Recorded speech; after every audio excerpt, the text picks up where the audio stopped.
విఘ్నేశ్వర షణ్ముఖ పార్వతీ సమేత పరమేశ్వరాయ నమః. Ramadevi astro and vastu channel వీక్షిస్తున్న ప్రేక్షకులకు స్వాగతం. 2025 జనవరి మాసంలో గ్రహ సంచారం ఈ విధంగా ఉంది. రవి ధనురాశిలో సంచారం చేస్తూ 14వ తేదీన మకర రాశిలోకి ప్రవేశిస్తాడు. కర్కాటకంలో వక్ర సంచారం చేస్తున్న బుధుడు 21వ తేదీన మిథునంలోకి ప్రవేశిస్తాడు.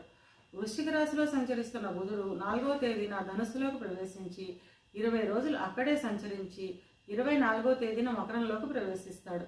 గురువు వృషభంలో సంచారం చేస్తున్నాడు. కుంభంలో సంచరిస్తున్న శుక్రుడు 28వ తేదీన మీనంలోకి ప్రవేశిస్తాడు. శని కుంభంలో సంచారం చేస్తున్నాడు. రాహువు మీనంలోను, కేతువు కన్యలోను సంచారం చేస్తున్నారు. ఈ గ్రహస్థితిని ఆధారంగా చేసుకుని కర్కాటక రాశి వారికి జనవరి మాస ఫలితాలు ఎలా ఉన్నాయో, చిన్న చిన్న పరిహారాలు ఏం చేసుకోవాలో చూద్దాం. పునర్వసు 4వ పాదము, పుష్యమి 1, 2, 3, 4 పాదాలు, ఆశ్లేష 1, 2, 3, 4 పాదాలు కలిపి కర్కాటక రాశిలో ఉంటాయి. కర్కాటక రాశికి అధిపతి చంద్రుడు. కర్కాటక రాశి వారికి ఈ మాసం చాలా అనుకూలంగా ఉంటుంది. నూతన వాహనాలు, భవనాలు కొనుగోలు చేస్తారు. ధన ఆదాయం బాగుంటుంది. సంఘంలో పేరున్న వ్యక్తులతో పరిచయం ఏర్పడడం వల్ల ఉన్నతి ఉంటుంది. ఎప్పటి నుంచో ఎదురు చూస్తున్న ప్రమోషన్లు ఈ మాసంలో వస్తాయి. తోడబుట్టిన వారితో కలిసి ఆనందంగా ఆహ్లాదంగా గడుపుతారు.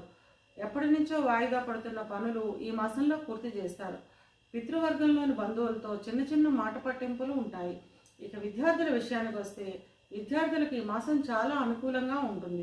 విద్యలో అనుకున్న ఫలితాలను సాధిస్తారు. విదేశాలకు వెళ్ళాలి అనుకునే విద్యార్థులకు ఈ మాసం వాయిదా పడే అవకాశం ఉంటుంది. ఉద్యోగ ప్రయత్నాలు చేసేవారికి కోరుకున్న ఉద్యోగం లభిస్తుంది. ప్రభుత్వ ఉద్యోగం చేస్తున్న వారికి పదోన్నతులు ఉంటాయి. ప్రైవేట్ రంగ ఉద్యోగస్తులకు స్థాన మార్పు లేదా ఉద్యోగ మార్పు ఉంటుంది.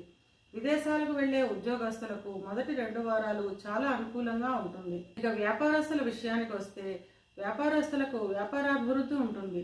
వ్యాపారాన్ని విస్తరించే అవకాశం ఉంటుంది. జనవరి చివరి వారంలో కొంచెం జాగ్రత్తగా ఉండడం అవసరం. వివాహ ప్రయత్నం చేస్తున్న వారికి మొదటి 2 వారాలు అనుకూలంగా ఉంటుంది. వివాహం అయిన వారు జీవిత భాగస్వామితో చిన్న చిన్న విభేదాలు ఉంటాయి. అర్ధనారీశ్వర స్తోత్రాన్ని వినడం లేదా చదవడం ద్వారా ఈ ఇబ్బందిని తగ్గించుకోవచ్చు. ఇక సంతానం విషయానికి వస్తే 2వ వారం తర్వాత సంతానానికి సంబంధించిన శుభవార్తలను వింటారు. కర్కాటక రాశి వారికి అష్టమ శని ప్రభావం వల్ల చిన్న చిన్న ఆకస్మిక అనారోగ్య సమస్యలు ఉంటాయి. ఇవి కేవలం గోచార ఫలితాలు మాత్రమే. గోచార ఫలితాలు పూర్తిగా జన్మజాతక చక్రంపై ఆధారపడి పనిచేస్తాయి.